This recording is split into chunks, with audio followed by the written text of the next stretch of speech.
De quels assauts a-t-on voulu garder la femme allongée de Mayol sur le front de mer à Banyuls quand on a dressé tout autour cette haie de cactus? C'est la question que je me posais dans un demi-sommeil à l'aube du mardi 26 septembre, depuis la terrasse du premier café à ouvrir dans ce périmètre, alors que seule une vague lueur rose, virant au jaune en altitude, se levait sur l'horizon marin. Quant à la clientèle du café, elle ne se composait encore que de 3 hommes, se connaissant entre eux, bien qu'étant arrivés séparément, et d'une femme, avec laquelle les premiers communiquaient surtout par le truchement du chien de cette dernière. J'attendais Bruno F., le photographe, sans le soutien duquel, présumais-je, je n'arriverais pas plus à atteindre ce col au-dessus de Banyuls que je ne l'avais fait pour les 2 précédents, même si l'attitude de celui-ci, indéniablement, était bien moindre. Et cela faisait 83 ans, ce jour-là, à 24 heures près, que Walter Benjamin avait emprunté ce même itinéraire, ou du moins un itinéraire s'en rapprochant, ainsi que nous nous en étions assurés la veille lors d'une reconnaissance en compagnie d'un ancien maire, qui était aussi l'un des inventeurs de ce chemin. Au tout début du siècle, comme en convenait Roger Roels, l'ancien maire, lorsqu'un visiteur allemand s'avisa d'acheter au Puy d'Elmas, à la périphérie de Banyuls, un bout de terrain, et d'y bricoler un monument modeste dédié au couple Fitko, Hans et Lisa, qui dans les derniers mois de 1940 et les premiers de l'année suivante, en leur faisant passer la montagne, avaient sauvé la vie d'une bonne centaine de fugitifs, plus personne ne se souvenait d'eux, pas plus que de Benjamin, au moins de ce côté-ci de la frontière. L'inauguration du monument en janvier 2001, puis la découverte tardive du livre de Lisa Fitko, dont une première traduction en français avait paru dès 1987, firent que l'ancien maire et d'autres figures de la vie associative locale, tels Jean-Pierre Bayot, président pendant 18 ans de la principale société de randonneurs, se prirent d'un vif intérêt pour cet épisode méconnu de l'histoire locale et formèrent le projet de lui redonner vie en retrouvant, et si possible en rendant de nouveau accessible, le chemin dont Walter Benjamin avait été le premier et le plus illustre usager. Le livre de souvenirs de Lisa Fitko, écrit avec plusieurs dizaines d'années de recul, constituant la principale source d'information sur ce chemin, sinon la seule, le tracé finalement retenu ne doit coïncider que d'assez loin, et un peu par hasard avec son tracé d'origine. Comme en témoigne par exemple la fontaine, ou la source, de Bana, présentée comme la mare dont Lisa Fitko s'émeut de voir Benjamin, en dépit de ses objurgations, boire l'eau verdâtre et croupie. Or, non seulement l'eau de la fontaine de Bana paraît saine, même s'il arrive qu'elle soit en saison recouverte de feuilles mortes, mais la fontaine elle-même est située en territoire français, aux 2 tiers environ de la distance entre le point de départ du sentier et le col qui marque la frontière, alors que c'est seulement après avoir franchi cette dernière, et donc en territoire espagnol, catalan, que Benjamin, d'après le récit de Fitko, se serait désaltéré de cette eau putride. À propos de la fontaine de Bana, lorsqu'à la faveur de cette reconnaissance, en compagnie de l'ancien maire, la veille du jour prévu pour notre expédition, j'avais constaté qu'une piste, carrossable, croisait à ce niveau le sentier que nous devrions emprunter, la tentation m'avait effleuré d'une tricherie qui aurait consisté à nous faire déposer en voiture, le lendemain matin, à la hauteur de ce croisement, nous épargnant ainsi les 2 tiers environ de la distance à parcourir et du dénivelé à gravir. Puis, cette tricherie m'étant apparue à la réflexion comme privant de son sens toute l'entreprise, et peut-être même, m'étais-je dit avec grandiloquence, comme une insulte à la mémoire de ceux qui avaient peiné sur ce sentier avec la mort aux trousses, j'y avais renoncé, préférant à tout prendre, m'exposer au risque d'un nouvel échec. Et c'est ainsi que le mardi 26 septembre, vers 9h30 du matin, nous nous trouvions déjà, Bruno le photographe et moi-même, après environ 2 heures de marche à travers des vignes malheureusement vendangées dans les jours précédents, au niveau de ce pylône électrique qui marque à peu près le milieu de l'ascension vers le col. Ce pylône marque également la limite inférieure sur ce parcours du graffiti et de l'autocollant. Le sentier Walter Benjamin, du fait de ses origines, étant en France l'un des rares à accueillir une telle proportion de marcheurs militants.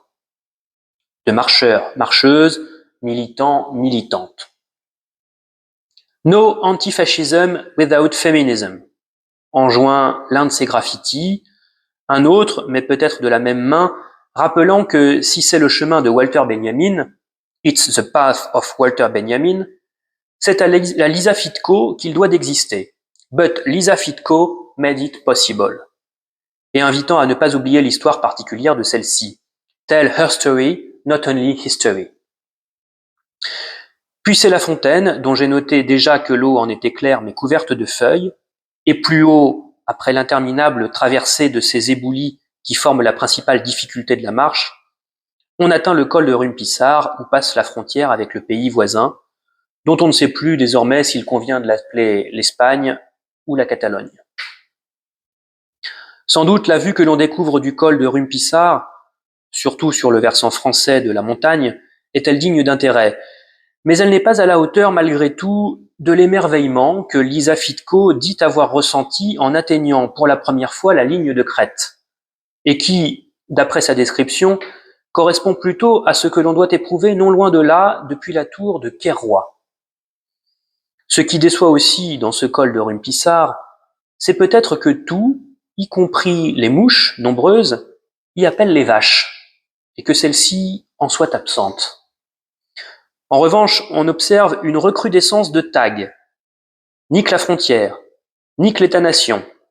vive l'autodétermination des peuples. Et qu'importe si celle-ci entraîne une prolifération de ces États-nations flétris dans l'inscription précédente. Et d'autocollants émanant principalement, en ce début d'automne, d'un groupuscule allemand dont le nom d'Antifaschistische Aktion se détache sur un fond noir et rouge. Sans doute est-ce la vision de ces autocollants qui m'incitera à presser le pas dans la descente pour éviter un fort parti de pèlerins germaniques qui doit se trouver à environ 1 heure de marche derrière nous, en dépit des assurances prodiguées par Bruno qu'il s'agit de paisibles universitaires benjaminiens.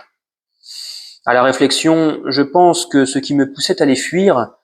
c'était qu'ils soient derrière nous, à une distance tendant à se réduire, tandis que s'ils nous avaient précédés, j'aurais peut-être tenté de les rattraper. Toujours est-il que cette descente sur le versant espagnol n'a rien d'une partie de plaisir, ne serait-ce que parce que ce versant est inévitablement beaucoup plus ensoleillé, donc aussi beaucoup plus chaud, ce qui peut être considéré comme un défaut en cette fin de saison, et couvert d'une végétation aride dans laquelle c'est le figuier de Barbarie qui prévaut. Une plante d'autant plus rébarbative si, comme c'est le cas sur toute une partie du chemin, le feu a imprimé à ces raquettes l'aspect du caoutchouc brûlé, et parfois des formes grotesquement humaines. Au crédit du figuier de Barbarie, il faut porter le fait que, même noirci des pieds à la tête par l'incendie, même à demi fondu, il lui repousse aussitôt de nouvelles raquettes d'un vert tendre et déjà couvertes d'épines. D'autre part, le chemin sur ce versant espagnol, catalan, n'est pratiquement plus balisé, si ce n'est par des taches de peinture jaune bombées de loin en loin lors d'une précédente expédition par Bruno, à l'intention non des randonneurs, mais des migrants, qui auraient échoué à passer en France par des voies plus faciles.